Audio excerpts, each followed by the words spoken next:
untreated heartburn or acid reflux can lead to cancer, which is pretty crazy.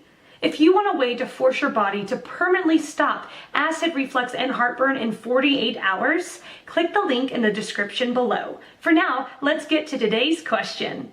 What I learned about acid reflux, and why your doctor doesn't know everything. I'll be real and tell you where it started from: anxiety. I've got a hyperactive stress response system. So when something that offers no real threat to my life occurs, like a fork drops on the floor, my body physiologically responds as if it were being attacked. Anxiety is more often than not my constant companion. And last winter it started to coincide with severe chest and back pain, which was scary, to say the least. So after a trip to emergency, a doctor diagnosed me with severe acid reflux due to depression and anxiety. Long story short, it wasn't acid reflux, it was low stomach acid.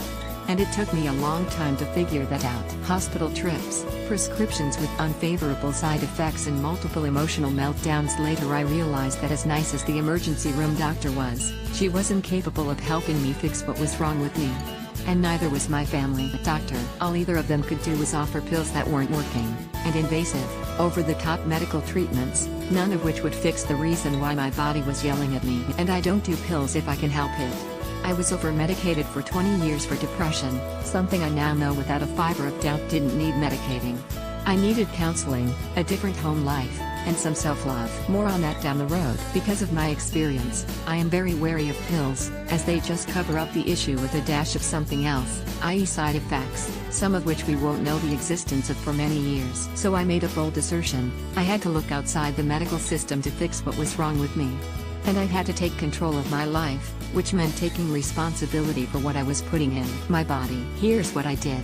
I stopped consuming inflammatory foods. I started eating anti-inflammatory foods. I stopped doing stuff that made me miserable. I started meditating more to handle my anxiety. I went to a naturopath who helped me look at my body as a whole, not just the individual, physical ailment. Here's what I learned about doctors and acid reflux through my misdiagnosis. A doctor's default response to any reflux-type symptoms is that your body is producing too much stomach acid. Why? Because it serves the medical system to give that response.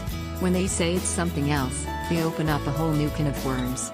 And those worms take up appointment time. Your stomach is producing too much acid. Here's some pills to stop it. Easy fix for a doctor. Doctors are trained to get you out of the room quickly, so they can see another patient. They aren't trained to question their training. And some of them purposely pack their schedules so they can bill MSP for as many patient visits as possible. I saw this firsthand when I worked for a specialist for a spell inside a medical clinic. I know not all doctors take the money first, patient second stance. The emergency room doctor was really lovely, and my GP is really kind-hearted. But many of them do. Then there's the ties to the acid reflux pharmaceutical industry. Proton pump inhibitors are in high demand. It is an extremely profitable industry. And how many people buy Zantac or other antacids? Like tons. So yeah, it doesn't serve your doctor to say, maybe it's not acid reflux. Much easier to just prescribe a pill and send you on your not-so-merry way. But then the problem of pain continues. Because taking antacids and popping PPIs isn't a solution. It's a dirty band-aid that has that ability to make you even sicker. What may lead to a solution? Finding out if you actually have acid reflux. Through an easy, do-it-at-home test, I found out my issues weren't related to acid reflux, but low stomach acid. And I was able to start sorting out the imbalances in my body with the help of my naturopath. I'm going to share the test with you. Here comes the ass-covering disclaimer: this is not a quick fix. Consult with a physician, MD or ND, before trying this test or supplementing. Here's a super easy at-home stomach acid test. Upon waking, mix 1/4 teaspoon of baking soda with 8 ounces of water. Drink quickly. Now monitor how long it takes to have a large burp. Under 30 seconds, high stomach acid levels, 30 seconds to 2 minutes, normal stomach acid levels, greater than 2 minutes or no burp at all, an indication of low stomach acid levels. What to do if it looks like you have low stomach acid? If the results of this test indicate anything out of the norm, chat with a medical professional.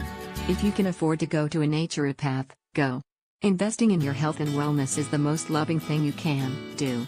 Because when you are healthy, you are able to help others. If seeing a naturopath isn't possible, talk to your doctor about it. Just keep in mind that they tend to look at the body for individual ailment, not as a whole. If you've got low stomach acid, there are affordable ways to treat it. I'm not going to share what I use because I think that's irresponsible. You really need medical advice of some sort before you start taking supplements and/or mixing with your current prescriptions. So chat with your doctor or naturopath. I might get some online hate for sharing this test, but I look at this post as a positive one. I'm lucky enough to have benefits that pay for a lot of extended medical. Case in point, my naturopath's services.